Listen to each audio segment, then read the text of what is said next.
te guarda. É certo que não dormita, nem dorme o guarda de Israel. O Senhor é quem te guarda. O Senhor é a tua sombra, à tua direita. De dia não te molestará o sol, nem de noite a lua. O Senhor te guardará de todo mal. O Senhor guardará a tua alma. O Senhor guardará a tua saída e a tua entrada, desde agora e para sempre. Meus irmãos, eu creio que este salmo, junto com o Salmo 91, é o salmo que a grande maioria dos crentes prefere, mesmo sem entender direito. Aliás, eu acho que muitos preferem pelo fato de não entenderem direito o que estes dois salmos ensinam. Mas elas olham para este salmo, elas leem este salmo, e elas entendem que estes salmos, tanto o 91 quanto o 121, estão prometendo que Deus vai guardá-la de toda e qualquer situação, basta elas recitarem o salmo, basta elas confiarem neste salmo e nenhum mal vai acontecer a elas. Irmãos, é interessante, por quê? Porque o livro dos Salmos, que contém 150 salmos diferentes, e cada salmo é uma música, este salmo, o livro dos Salmos são, na verdade, os salmos são a parte preferida da grande maioria dos crentes. Por quê? Porque o salmo parece não exigir muito do crente.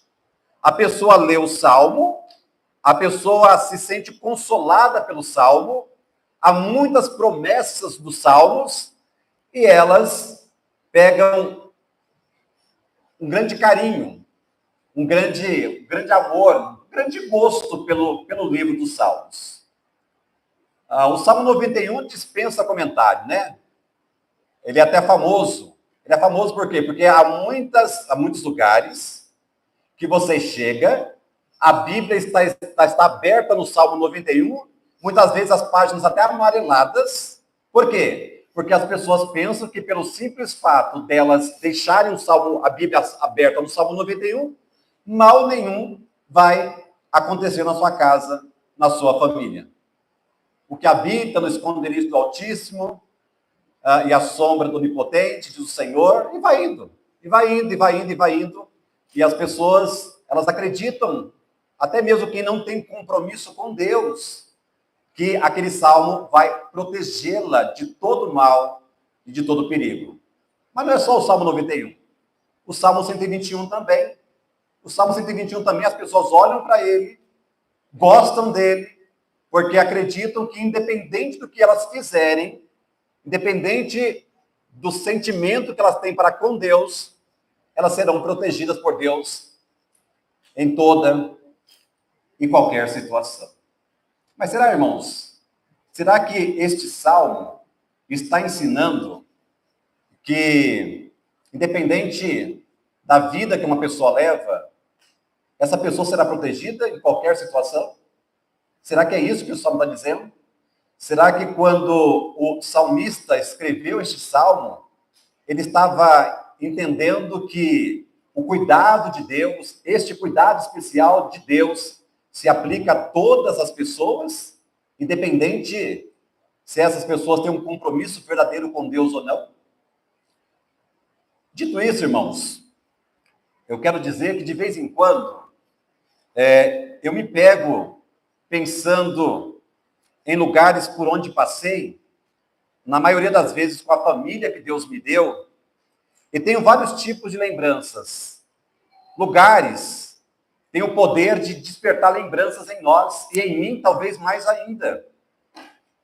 Lugares reais, ou até mesmo lugares apenas imaginários, podem ser importantes para nos fazerem lembrar de alguém ou de alguma situação que podemos, de alguma forma, ser ajudados a resolver coisas que estão tirando o nosso sossego.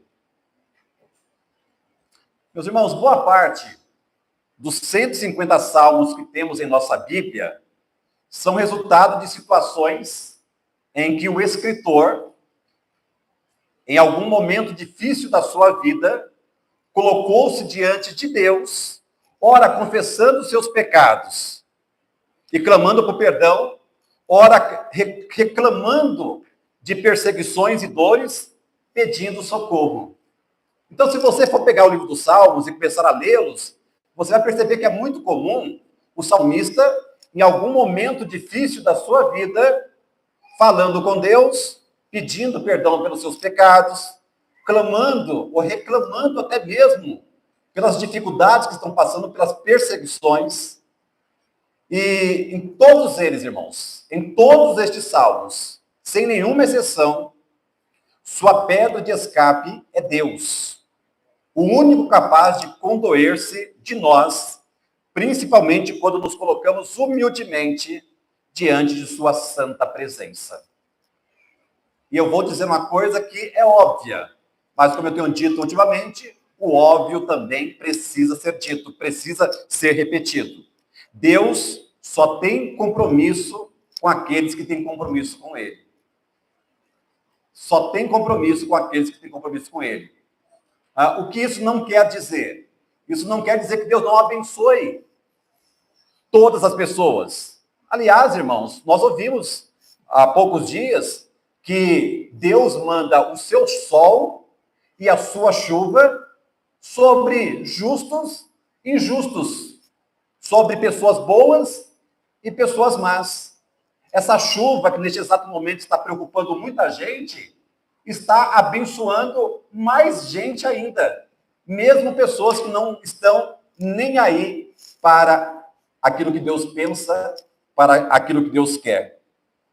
Meus irmãos, não é possível saber com certeza quem escreveu o Salmo 121. Algumas pessoas, ou a maioria, diz que é Davi. Simplesmente por quê? Porque Davi escreveu a maioria dos salmos. Mas não dá para ter certeza quem escreveu o Salmo 121.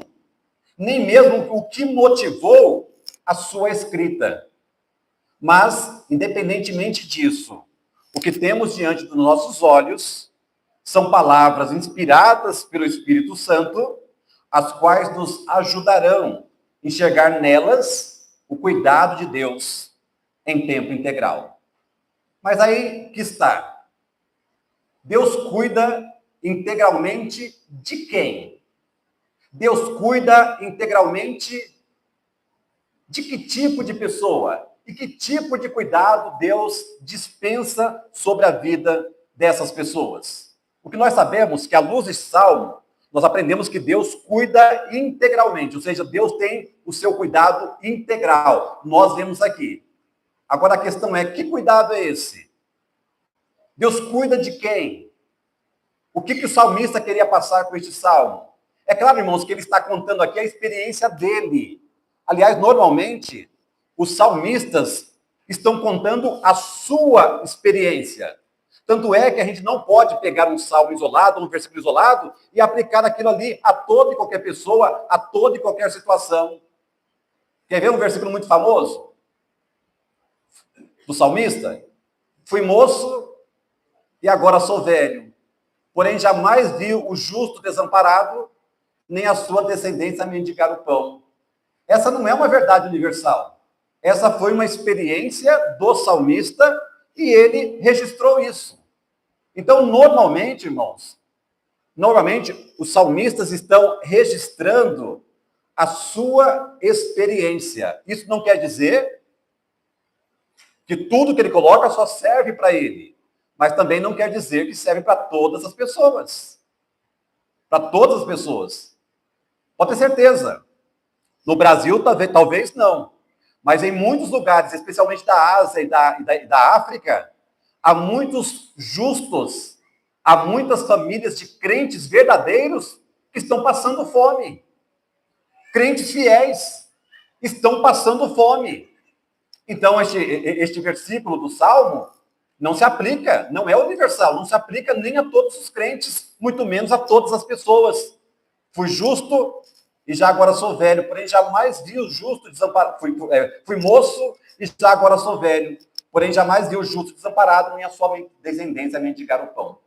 Irmãos, dito isso, Tá aí, tendo em mente que o nosso tema desta noite é o cuidado de Deus em tempo integral, eu gostaria de pensar com os irmãos, esta noite, 4 lições que estão claras aqui neste salmo, nesses 8 versículos do Salmo 121. A primeira lição é essa: o salmista reconhece e exalta o poder daquele que sempre o socorreu. Tá? Em primeiro lugar é isso. O salmista, ele está aqui olhando para a sua própria história, está olhando para a sua própria vida, para a sua própria experiência. Ele pensa aqui nas várias vezes que Deus o socorreu e ele chega à conclusão. E ele pega e reconhece, exalta o poder daquele que sempre o socorreu. E Deus nos socorre até mesmo quando a gente não percebe. Então, a primeira lição, irmãos, que estão nos versículos 1 e 2, é essa. O salmista reconhece e exalta o poder daquele que sempre o socorreu. E eu tenho certeza que, à medida que a gente for argumentando este primeiro ponto, você vai chegar à mesma conclusão do salmista. Você que é crente, você que é servo de Deus, você que tem compromisso com Deus, você vai perceber que Deus sempre te socorreu. Até mesmo quando você não entendeu, até mesmo quando você não percebeu, até mesmo quando você estava distraído, Deus o socorreu, tá? E sabe qual é a prova disso? A prova é que você está aqui agora. Você está aqui junto comigo neste exato momento para poder cultuar o nome de Deus. Olha o que o salmista vai dizer nos versículos 1 e 2. Ele vai dizer o seguinte: eleva os olhos para os montes. De onde me virá o socorro? O meu socorro vem do Senhor, que fez o céu e a terra. Ah, irmãos, que coisa linda quando nós podemos conversar com a nossa própria alma. Quando eu posso conversar comigo mesmo. Quando você pode conversar com você mesmo, não sentindo culpa, não amaldiçoando o dia do seu nascimento, mas lembrando para você mesmo que Deus, ele sempre te socorreu. É interessante que quando o salmista fala, eleva os olhos para os montes, todos os judeus entendiam o que isso significava. Sabe por quê? Porque esse salmo, ele foi composto e depois ele foi usado muitas vezes como salmo de romagem. O salmo de romagem, o salmo de degraus, eram usados pelo povo judeu enquanto eles estavam caminhando para o templo. Eles iam cantando estes salmos de romagem. Nós não sabemos qual é a melodia, mas todos os 150 salmos são músicas. Tinham uma melodia original. A letra nós temos, graças a Deus, que é o mais importante. Mas, além da letra, tinha também a sua melodia. Então, enquanto eles iam caminhando, e olha, passavam por lugares perigosíssimos, eles iam caminhando para o templo com muita alegria, e no meio do caminho, eles iam cantando os chamados cânticos de romagem, cânticos de degraus. Aliás, irmãos, é daí que vem a palavra romaria, viu? Que os católicos usam.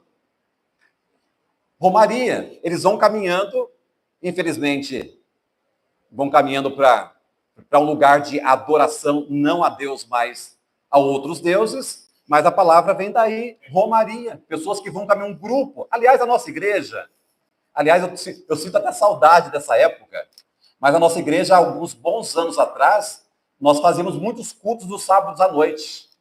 Nos sábados à noite, normalmente não tinha muita programação de sociedades internas, hoje também não tem, né? A nossa igreja não, outras têm bastante. Mas nós fazíamos cultos dos lares. E às vezes as casas eram muito longe, e nós íamos. O culto começava às 7, 7h30, e depois voltávamos, muitas vezes, num grupo grande, e nós íamos cantando no caminho, e voltando para ir na ida e na volta também. Íamos cantando. Aliás, uma vez, eu até me lembro, a Patrícia vai lembrar muito bem disso, que nós estávamos voltando de um culto, eu não sei se era a casa do Antônio Lucas, eu sei que é aqui para cima, estávamos voltando, e quando nós chegamos, aliás, não era a casa, quando estávamos chegando perto da casa do Antônio Lucas, meu pai começou a fazer assim. Aí a Patrícia olhou, ô irmão Nilson, o que você está procurando? Eu estou procurando meu óculos. Ué, sério? Escuta, quantos óculos o senhor tem? Ah, eu tenho um só. E esse que está no rosto do senhor? Né, Patrícia? Ou seja, aquela época estávamos voltando de um culto que era tão comum naquela época, né, que era tão comum naqueles dias. Estamos voltando de um culto, um grande número de pessoas. Então, a roubaria vem daí. Então, você olha aqui, e o que você percebe? Qual que era a experiência do salmista neste primeiro momento? É que ele reconhece e exalta o poder de Deus, o poder daquele que sempre o socorreu. Eleva os olhos para os montes. O judeu tinha costume de orar voltado para Jerusalém, voltado para os montes. Ele fala, eleva os olhos para os montes. Aí ele pergunta, para ele mesmo, para sua própria alma, de onde me virá o socorro? Quem poderá me socorrer? E olha que interessante. O que ele responde? O meu socorro vem do Senhor, que fez o céu e a terra. Meus irmãos, o salmista deixa claro, neste texto, nestes versículos, que o seu socorro não vem dos montes. O seu socorro não vem da criação de Deus. Ele fala aqui, o meu socorro, ele eleva os olhos para os montes e pergunta, de onde me virá o socorro? E a resposta é clara. O meu socorro vem do Senhor. Não vem dos montes, mas vem daquele que criou o céu e a terra, inclusive criou os montes. Irmãos, é interessante que quando a Bíblia, especialmente nos Salmos, usa a expressão o Senhor Criador do céu e da terra, a ideia ali é o Senhor Todo-Poderoso. A ideia ali é o seguinte, que se Ele criou o céu e a terra, e Ele domina, e Ele governa, e Ele preserva toda a sua criação, Ele é o Todo-Poderoso. Então, Ele pode fazer tudo o que Ele quiser fazer. É isso. O salmista tinha consciência de que o seu socorro vem do Deus Todo-Poderoso. Vem daquele que criou todas as coisas que existem. E não só criou, ele criou e sustenta todas as coisas.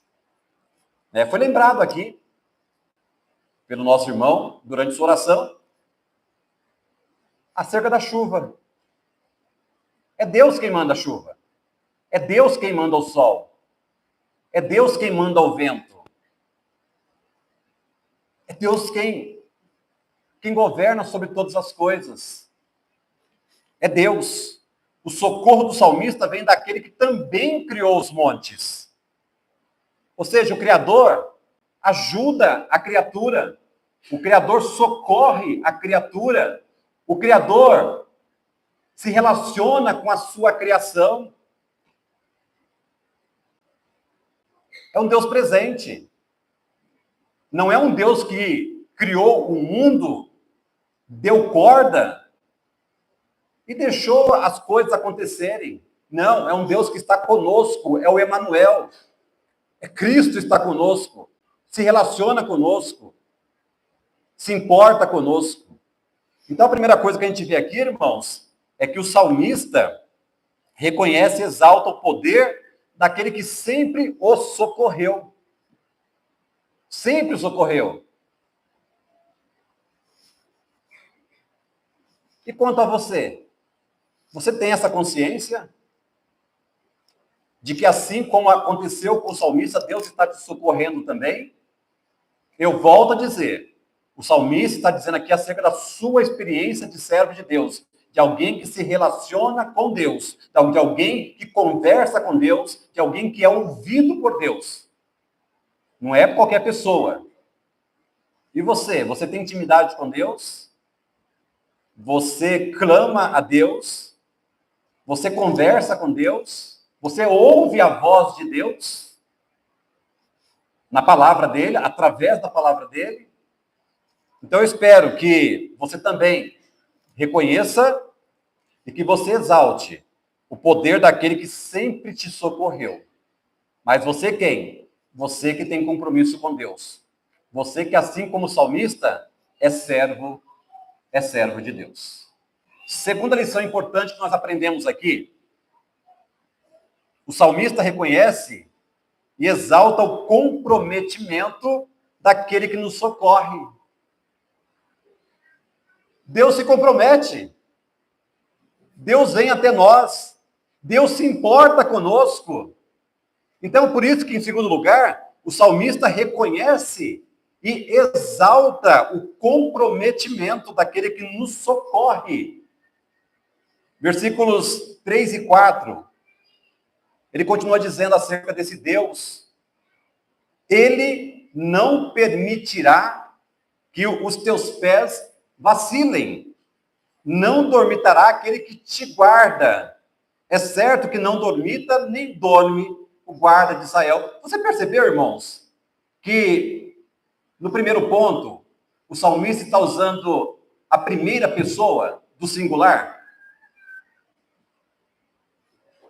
Eleva os olhos para os montes. De onde me virá o socorro? O meu socorro vem do Senhor que fez o céu e a terra. E agora? Agora o salmista está ali ampliando o cuidado de Deus, dizendo que Deus não está comprometido somente com ele, mas Deus também está comprometido com outras pessoas. Não é com todas as outras pessoas, mas ele está comprometido com outras pessoas. E ele fala que Deus, aquele que o socorre, aquele que socorreu o salmista, esse Deus não permitirá que os teus pés vacilem. Não dormitará aquele que te guarda. É certo que não dormita nem dorme o guarda de Israel. Ele não deixará que você tropece. Aquele que o protege não cochilará. A palavra dormitar, o dormir todo mundo sabe o que é, né? Agora, dormitar é cochilar. O nosso Deus não dorme. Mas não é só isso. O nosso Deus nem cochila. Irmãos, olha, cá para nós, viu? Dependendo do que você estiver fazendo, se você cochilar por 2 segundos, você pode perder uma coisa muito importante. Imagina você assistindo um filme, assistindo uma série, ouvindo um noticiário. Se você cochilou 2 a 3 segundos, é possível que você perca algo muito importante e que você só vai fazer ideia depois, ou você nunca vai fazer ideia do que você perdeu. O nosso Deus não dorme. O nosso Deus nem cochila. Nem cochila. Eu não tenho costume de cochilar. Eu não tenho costume de dormir quando eu não deito para dormir. Quando eu não estou em momentos de dormir, eu não tenho costume de cochilar.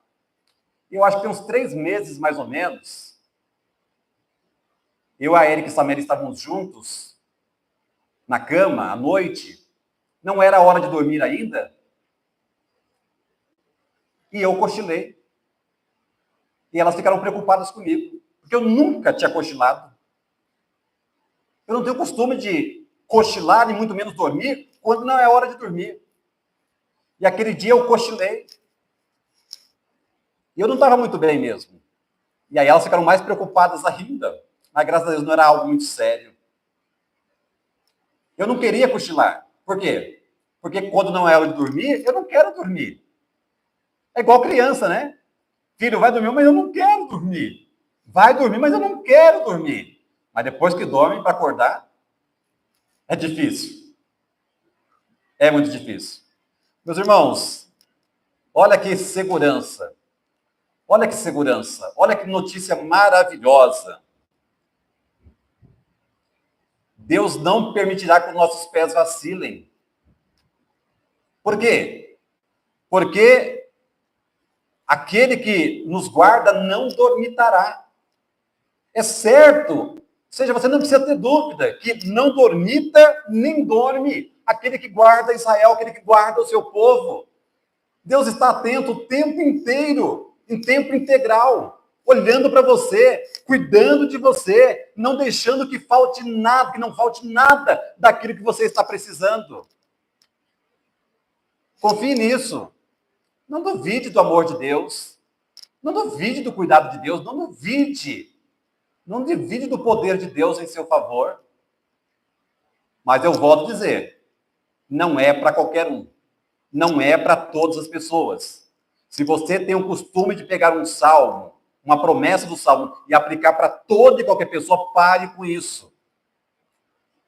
O objetivo do salmista, do escritor, não foi esse. Primeiro, ele está contando aqui a sua experiência. Depois, ele vai, sim, deixar claro, tá, que esse cuidado de Deus não é exclusivo dele. Pode, sim, e muitas vezes é aplicado a outras pessoas. Mas existem condições para isso. Existem bênçãos que são bênçãos universais, que são bênçãos gerais. Mas existem outras bênçãos que são bênçãos especiais.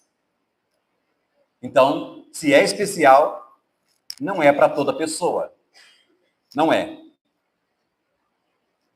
Temos um guia onisciente, onipotente. Por quê, irmãos? A palavra guia aparece aqui no meu comentário. Porque, como eu disse agora há pouco, essas pessoas usavam este salmo de romagem para poderem cantar enquanto estavam caminhando junto, rumo ao templo, para poderem cultuar a Deus. E o lugar era perigoso. E muitas coisas ruins, muita coisa perigosa poderia acontecer no meio do caminho.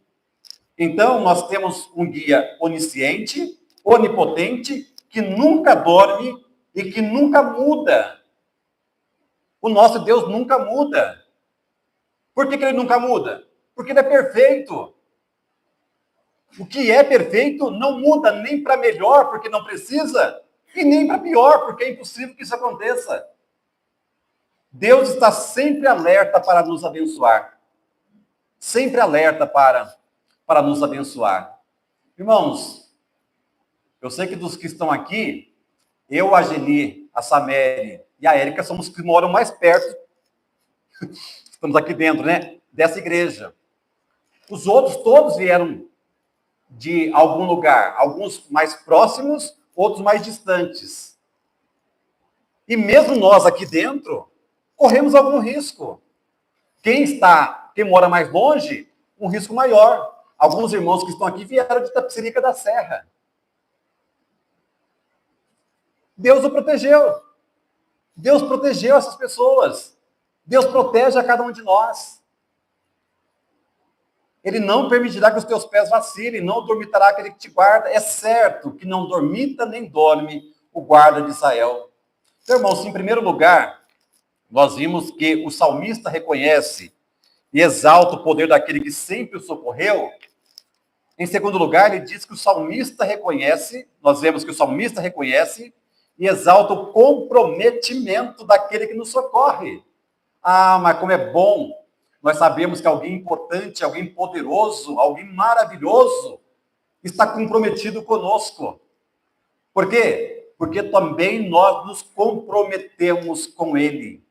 Nós também estamos comprometidos com esse Deus maravilhoso. Terceira lição. O salmista reconhece e exalta a companhia protetora e consoladora daquele que nos socorre. Aparece uma palavra nova aqui agora. A palavra nova é consoladora. O salmista, nos versículos 5 e 6, vai reconhecer e exaltar a companhia protetora e consoladora daquele que nos socorre. Tá? E neste momento já posso fazer uma pergunta para vocês. Tá? Por quê? Porque é possível que alguém aqui neste exato momento esteja precisando de consolo. Irmãos, olhe como é bom ser consolado. Como é bom ser consolado quando você está mal, quando você está sofrendo. E é melhor ainda ser consolado por Deus. Aquele consolo verdadeiro, aquele consolo eficaz, aquele consolo perfeito. E aqui que é isso que o salmista percebe. Então ele reconhece e exalta a companhia protetora e consoladora daquele que nos socorre. Versículos 5 e 6 diz assim: o Senhor é quem te guarda, o Senhor é a tua sombra, à tua direita. De dia não te molestará o sol, nem de noite a lua. Meus irmãos, esse versículo está falando não somente de proteção, está falando de companhia protetora, mas também está falando de companhia consoladora. Consoladora. O Senhor está tão perto de nós, e isso é tão verdadeiro como se fosse nossa própria sombra. Irmãos, tomem cuidado para que você não leia o texto bíblico e interprete aquilo que não é literal de forma literal. Deus não tem sombra. Por que Deus não tem sombra? Porque Deus não tem substância. Deus não tem corpo, não tem físico. Então a ideia aqui, irmãos, é de que o Senhor está tão perto de nós, e isso é tão verdadeiro como se fosse nossa própria sombra. E você não consegue fugir da sua sombra. Eu acho que não era só eu, quando era criança, era bobinho. Acho que alguns de vocês também eram parecidos comigo. Eu, quando era criança, eu tentei várias vezes fugir da minha sombra.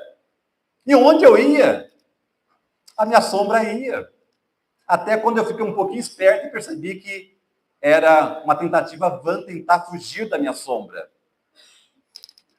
O Senhor está tão perto de nós, que é como se fosse a nossa própria sombra. Ah, isso é maravilhoso. O Salmo 139 vai dizer que mesmo quando nós queremos, nós não conseguimos fugir da presença de Deus. Para onde me ausentarei do teu espírito? Para onde fugirei da tua face? Se suba aos céus, lá estás. Se faça minha cama no mais profundo abismo, lá estás também.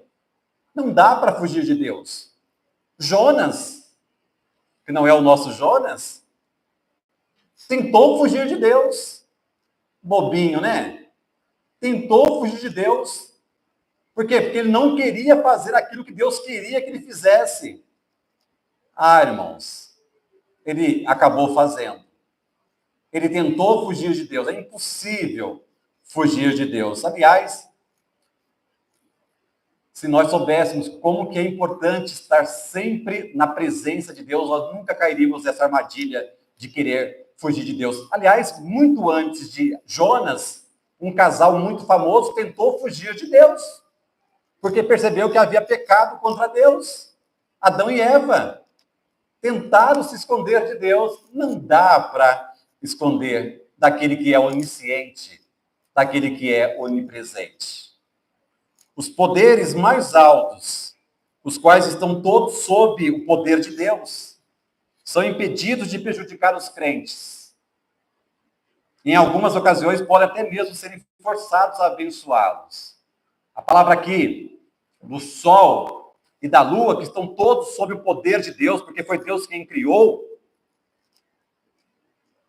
eles não podem prejudicar você quando Deus quer abençoar você. Aliás, você se lembra da história de Balaão, de Balaque?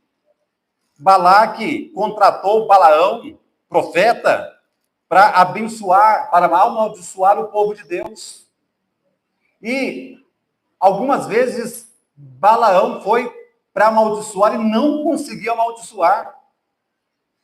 E por fim, ele aprendeu que aqueles a quem Deus abençoa, ninguém pode amaldiçoar. Contra Israel não vale encantamento. Maior é aquele que está em nós do que aquele que está no mundo. Esse negócio, irmãos, de olho gordo, esse negócio de inveja, esse negócio de torcer contra. Ah, irmãos, nós somos cuidados por Deus. Tudo está sob o controle de Deus. Deus está cuidando, está abençoando a sua vida. E aquelas pessoas que pensam mal de você, que querem o seu mal, as pessoas também estão todas ali sob o domínio de Deus. Elas não vão mais longe do que Deus permite. O próprio Satanás está ali nas mãos de Deus, como se fosse um cachorro preso pela corrente. Ele só vai até onde Deus permite. Ele só faz aquilo que Deus permite que ele faça. Aliás, a história de Jó nos mostra isso. Então, o Senhor é quem te guarda. O Senhor é a tua sombra, a tua direita. De dia não te molestará o sol, nem de noite a lua. Então, o salmista reconhece e exalta a companhia protetora e consoladora daquele que nos socorre. Irmãos, Deus está conosco hoje. Cristo está conosco. Ele disse, eis que estou convosco todos os dias até a consumação dos séculos. Mas ele disse isso para quem? Para os seus discípulos, que naquela época representava a sua igreja. E hoje nós somos os discípulos de Cristo. Hoje nós somos a igreja de Cristo. Irmãos, último lugar, última lição. O salmista reconhece e exalta o poder daquele que nos faz aquietar e sossegar diante dele. Aquietar e sossegar diante dele. Só Deus, independente das dificuldades que estamos passando, ou que viemos a passar, só Ele tem poder para nos fazer aquietar e sossegar diante dele. Irmãos, na liturgia, aliás, o primeiro texto deste culto, tá, nós lemos assim: Senhor, não é soberbo o meu coração, nem altivo o meu olhar, não ando à procura de grandes coisas, nem de coisas maravilhosas demais para mim. Pelo contrário, fiz calar e sossegar a minha alma, como a criança desmamada se aquieta nos braços de sua mãe, como essa criança é a minha alma para comigo.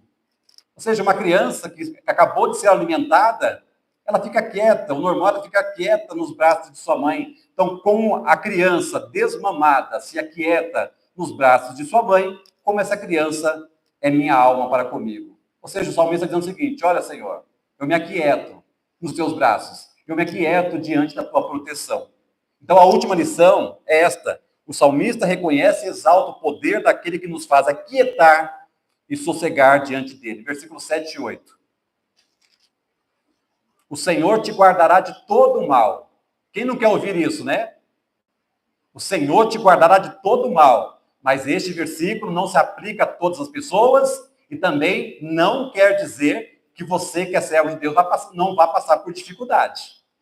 Você vai passar, você já passou, é provável que você esteja passando, mas o mais importante de tudo é a sua companhia, é quem está com você, é quem garante a sua proteção, a sua vitória.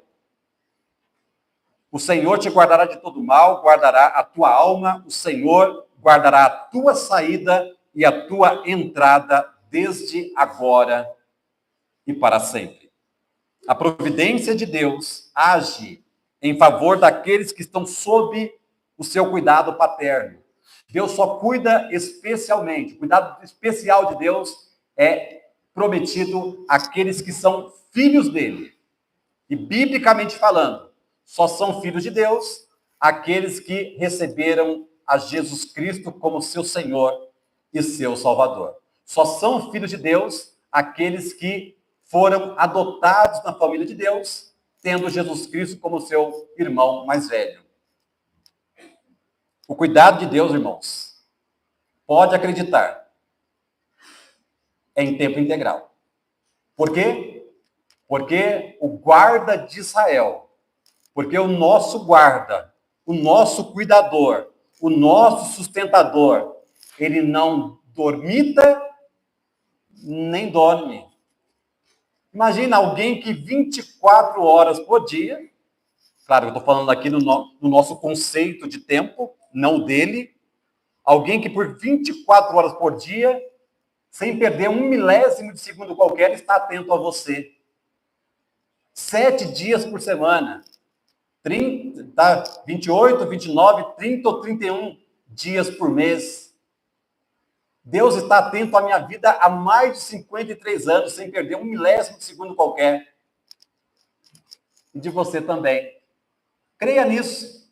Não dê ouvidos aos sussurros de Satanás, dos inimigos, fazendo você desconfiar do cuidado de Deus por você.